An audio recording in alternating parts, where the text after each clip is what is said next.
Bafowethu, into ongayazi inkulumo nawe, what you don't know is bigger than you. Angikwazi ukungasho lutho ngezasekhaya. Khona iy'ndaba zasekhaya ezenzeka kuMadlanga nezokuboshwa kwey'gebengu ezayivele koMadlanga, iy'ndaba zasekhaya lezo. Lalela, namhlanje iqalile iMadlanga, sonke sibonile iqalile iMadlanga. Ngisazobheka ukuthi bekukhona abani kuMadlanga, wakhuluma ngani, kwenzakaleni, siya kuphi, because isikhathi sami besibhizi kakhulu, bekuningi okusezandleni zami. So-ke bekuwu-tight ngasesayidini lami, ingakho nje sekufuneke ngenze manje ama-update. Sengivala isonto kanti ngiyaye ngiqale ekuseni, sengivala usuku. Lalelani-ke bafowethu, namhlanje bekade kuvele enkantolo uFani Nkosi. Sonke siyamazi-ke uSetsheni uFani Nkosi, owavela lapha kuMadlanga, kwavela izinto eziningi. Osikutholayo ukuthi amaphoyisa ayaye athola izibhamu eziwu-4 laphana kwakhe, njengoba kade eyokwenza i-raid lapha kwakhe, athola iy'bhamu eziwu-4, aphinda futhi athola ibhomu lesandla leli elibizwa ukuthi i-hand grenade. Kuyasolakala kula bhomu leli kuqhiswa ngalo ama-ATM, ngoba kuyakenziwa i-raiding laphana kwathi kwazotholakala u-300 and something thousand cash. Njengoba kade kurediwe this time kutholakale u-50,000 cash, I think it's 50 or more, but imali ikhona, imali etholakala leyo cash. Njalo kutholakala u-cash uma ngabe kuredwa endlini kaFani Nkosi. Esikutholayo-ke lana ukuthi kunecala lokuthi njengoba kutholakale lezi ibhamu bekade zingeke zonke ezakhe, futhi ibhamu bezingafakiwe kwi-safe. Kuyicala ukuthi ube nesibhamu singahlali kwi-safe, futhi noma unayo i-safe utholakala ukuthi awuyidrilelile odongeni, noma uyidrilelile phansi. Uma une-safe esibhamu kumele uyidrilele phansi. Uvulelwe lo cala-ke, angazi u-firearm, whatever act of firearm. Icala nalo-ke lelo. Ngaphandle kwalamacala amaningi ukuthi-ke utholakale futhi nama-dockets. Afunani ama-dockets endlini kaFani Nkosi? Sergeant Fani Nkosi enzani ama-dockets? Ekufuneka ngabe asey'ndaweni ey'balulekile, akubaseshi laba abawaphenyayo, kuyacutshungulwa. Imaphi lama-case osuwabambezelile? Icala kwayilelo. Okay. Unamacala nje amaningi uNkosi. Ngabona-ke kuMadlanga-ke nokho ukuthi kwenzakalani, ukuthi wavezelwa o-WhatsApp okuthiwa o-read once bese bayalokhuza. Wayekade eshilo uGeneral Nhlanhla Mkhwanazi ukuthi uyadelete, retrieve. Yena-ke base bemkhombisa-ke u-read once, bese yadisappearisha, kwathiwa kuyadliwa lokhu ngakini, wathuka ethuswa ukuthi into owayitshela ukuthi idisappear ayikho, uyifunde once yahamba, wayithola.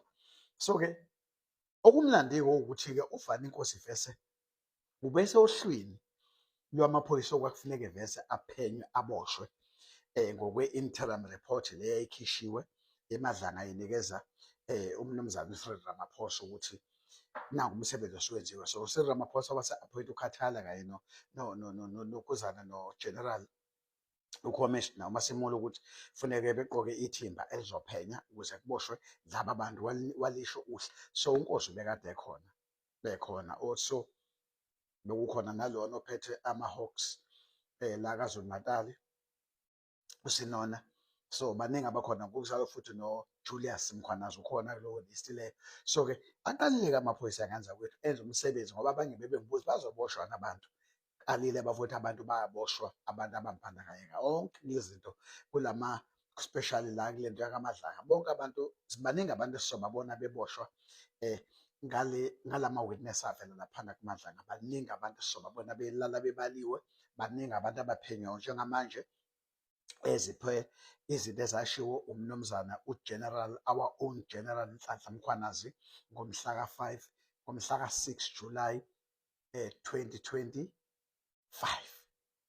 So-ke azini bafowethu ukuthi baningi abantu abasazophumela ubala, baningi abantu abasazo-expose-eka, njengoba kwaqala nje kwa-expose-eka kahle kahle kuqala iminyaka yamaqiniso. Manje akukho okufihliwe ongasewumbulwa. Njengoba siqalile ngo-2025 bekuwunyaka wamaqiniso, no-2026 unyaka wamaqiniso, no-2027 kuzoba unyaka wamaqiniso. ziningi izinto ey'sazobhekethulwa ebesikhathi esingazathi ey'sazovela zilithuse ezinzima kabi.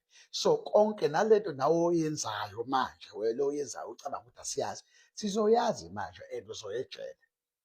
Kuningi niyabona ku-expose-wa ngisho amabhenki ku-expose-wa ngisho u-Standard Bank ukungcolwa kakhona, amabhenki angcolile, i-system yamabhenki kurojwa abantu abahluphekayo, kudliwa iy'mali zabantu, kudliwa amafa abantu, kudliwa amawili abantu, kudliwa zonke iy'mali zabantu ziyadliwa yidliwa amabhenki.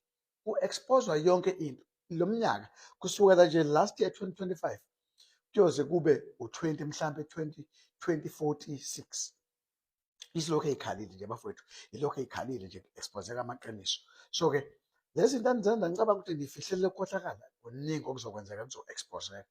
Nabona esibazi ababhizi la abaney'moto ey'nkulu abanemizi emikhulu nabona kudliwa zonke sey'dliwa kusazokwenzeka iminyaka yamaqiniso le enganza kwethu. So-ke eza namhlanje kwezasekhaya bafowethu lizwe ukuthi uvelile enkantolo uSetsheni Vanikosi futhi akanikezwanga ibheyili. Kuyoze ukuthi ngomhla ka-13 uxoxe ukuthi ibheli mhlawumbe uyayithola noma akayitholi. Namhlanje indaba yebheli ayikhulunywanga nokukhulunywa. Kusho ukuthi yena usazohlala bafowethu lapha lezi iy'nsuku ezinye ngaphandle kwalezi ukuthi udlala amaphasika laphana. Usazohlala laphana entolongweni adle khona ukudla kwakhona, aphuze netiye lakhona, ngabe likhona nepharishi lakhona, kodwa akakazi ukuphuma manje. Ibheli akayitholanga namhlanje, usazoqhubeka ahlale. Yilezo-ke esinazo namhlanje zasekhaya ukuthi cha, mnumzane uselaphana ngathi siyafisa ukuthi abanye ngathi bengaboshwa ngokukhulu ukushesha. Ngathi abanye siyafisa ukuthi nale genge lenye yepolitiki manje ngathi ngaboshwa manje, beyiboshwe le genge yepolitiki. Sesikhathele manje imidlwembe yezepolitiki iboshwe iye emajele manje ngempela singabisadlala bese sihlala phansi ipheji elisha siphile impilo entsha sijabule siye phambili. Kungamnandi kabi konke mhlophe, yellow, blue, red, konke faka zonke bonke ejele. Zonke iy'gebengu manje yonke imigulukudu ayiboshwe. Yabo, so-ke sijahile ukuthi bafowethu ababoshwe bonke-ke laba-ke abavele laphana kumadlanga beboshwe belala emajele. Ke siphumule bafowethu sesikhathele emidlwembe. Nathi-ke sisebenze nje bafowethu kahle sikhululekile yabo. Siyabonga-ke ngani zakwethu sesiyobonana ngakusasa-ke lezi ezasekhaya lezi. Siyobonana kusasa-ke ngey'nkulumo zakusasa ukuthi kwenzakalani, mhlawumbe ngizothola ithuba lokuthi kusasa ngithi ukuthi beqoqo ncane nginikeze more. Thank you, nginithanda nonke emakhaya. Good night.